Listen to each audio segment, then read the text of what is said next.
আর অল্প সময় কথা হবে ইনশাআল্লাহ, আমরা সবাই নামাজে চলে যাব। 10 মিনিট ইনশাআল্লাহ কথা হবে।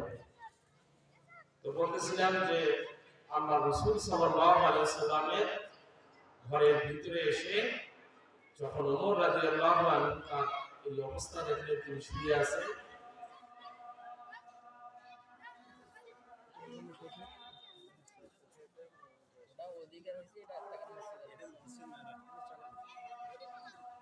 তো আল্লাহ রাসূল সাল্লাল্লাহু আলাইহি ওয়াসাল্লাম সালামতে শুয়ে আছে, তার মাথা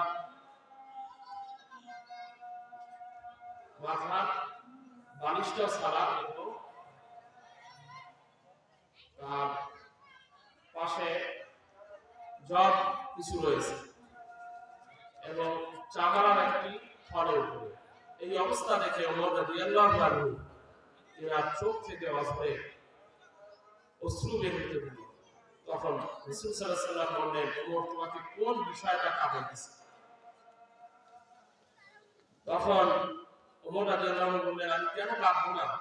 রোম পারস্যের বাদশারা তাদের কি বিলাসিতা, অথচ আপনি পুরা কুল কায়নাতের জন্য সরকার। আপনার এই পরিস্থিতি দেখে আমার চোখে কিভাবে আমি পানি তুলে রাখি? রাসূল সাল্লাল্লাহু আলাইহি ওয়াসাল্লাম বললেন, ওদেরকে দুনিয়া দিয়ে দাও না, আমরা তো জান্নাত থেকে নেব, আমরা তো আখিরাতে নিব, আল্লাহ তাআলার কাছ থেকে নিব। এজন্য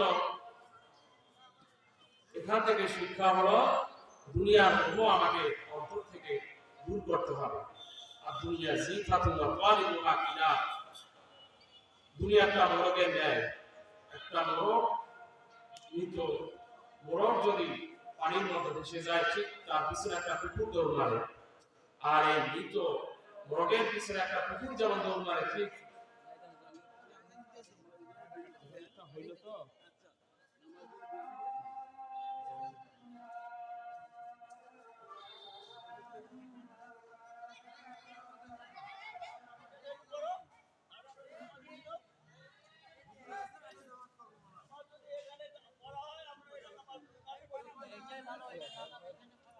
নামাজ এখানে হবে, আর 10 মিনিট আলোচনা হয়, নামাজ হবে ইনশাআল্লাহ। যারা এখানে থাকবে নামাজ এখানে হবে।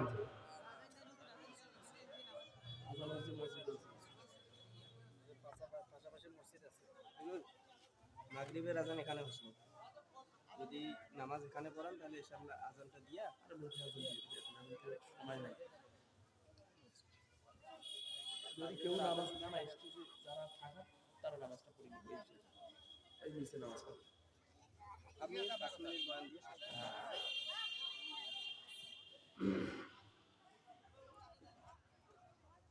তো ওই দুনিয়ার পিছনে যারা দৌড় মারে, রাসূল সাল্লাল্লাহু আলাইহি ওয়াসাল্লাম বলেন, তারা হলো দুনিয়ার কুকুর। আহসাবুল্লাহ ওয়া রাসূলুহু, আল্লাহ তাআলা সব হিসাব করে রেখেছেন। আমি দুনিয়ার এই জীবনে কি করলাম না করলাম আমি ভুলে যেতে পারি, কিন্তু আল্লাহ তাআলা বলেননি, সব হিসাব আল্লাহ তাআলার নিকট রয়েছে।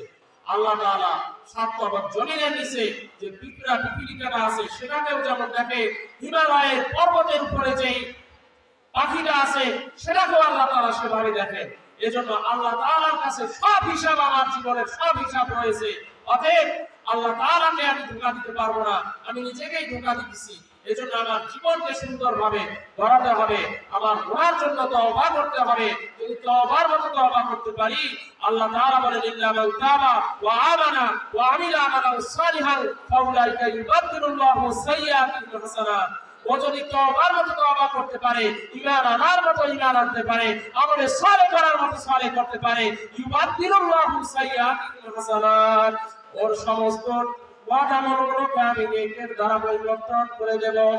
একটা গুনার কারণে, একটা ফামাইয়া মান মিসকালা যাররাতিন খায়রান ইয়ারা ওয়া মান ইয়ামাল মিসকালা যাররাতিন শাররান ইয়ারা, যারা পরিমাণ গুনার কারণে তাকে ওই গুনাহটাকে দেখতেও পারবে এবং গুনার শাস্তি ভোগ করতে পারবে, এবং যারা পরিমাণ নেক আমল যদি করতে পারে সেটাও দেখবে, তারও ফল উপভোগ করতে পারবে।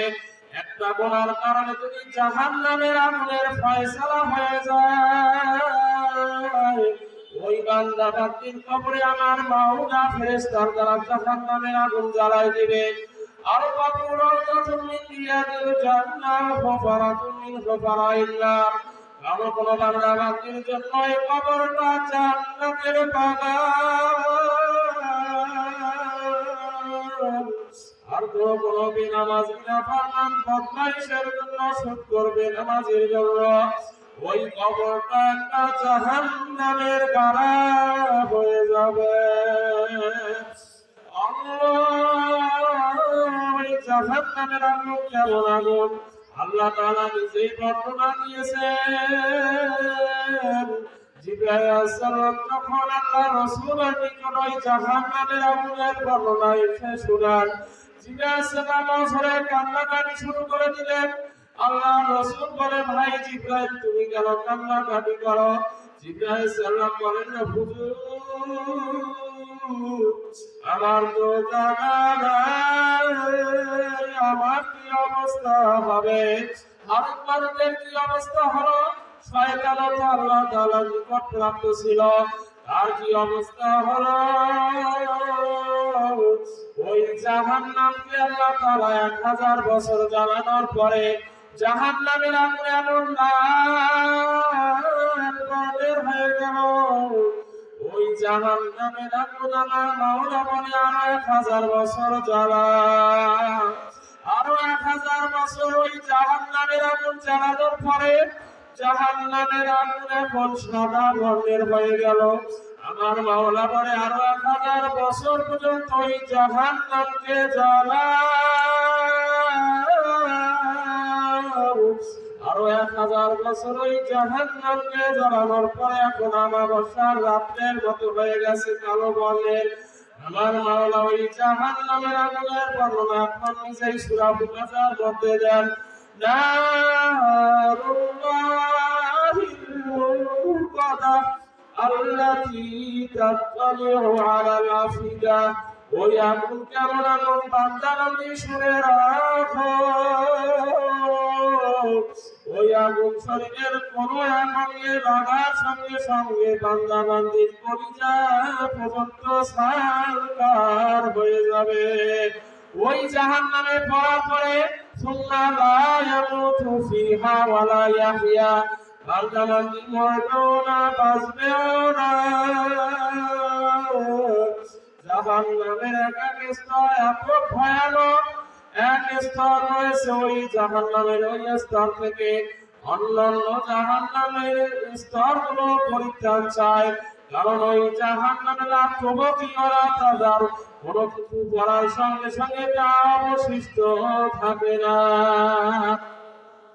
এই জন্য আমার মাওলার মহাব্বত নিয়ে ওই অন্ধকার কবরে যাইতে হবে, আমার মাওলার আশিক হয়ে ওই কবরে যাইতে হবে।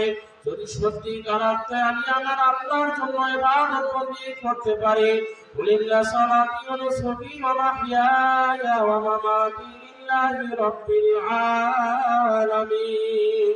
আমার নামাজ, আমার কুরবানি, আমার বেঁচে থাকা, মরিয়া যাওয়া সবকিছু আমার মাওলার জন্য। যদি আমার মাওলার মহব্বত নিয়ে রাসূলের সুন্নাত তরিকায় যদি আমল করতে পারি, তাহলে আমার মাওলা ওই আশিকিন বান্দাদের জান্নাত দিবেন। সামারাউনা রাব্বাকুম কামা তারাউনাল কামারা ফি লাইলাতিল বদর। চন্দ্র মাসের 14 তারিখে দিবাগত রাতে যেমন চন্দ্রকে দেখা যায়, বিরাবিরি লাগে না, আমার মাওলা কিয়ামতের ময়দানে বান্দা বান্দীকে সাক্ষাৎ দিবে। ওই সাক্ষাৎ থেকে বান্দা বান্দী বেহুশ হয়ে পড়িয়া যাবে। তখন জিজ্ঞাসা করবে, আরে একটু দেখা দিয়ে কোথায় মাওলা লুকায় গেলা? তখন আল্লাহ তাআলার পক্ষ থেকে ফেরেশতারা উত্তর দিবে, আয় অল্প সময়ে না ৭০,০০০ বছর কেটে গেছে। এজন্য আল্লাহ তাআলা আমাদের সকলকে এই দুনিয়ার জীবন থেকে আখিরাতের কামাই করে যাওয়ার তৌফিক দান করুন।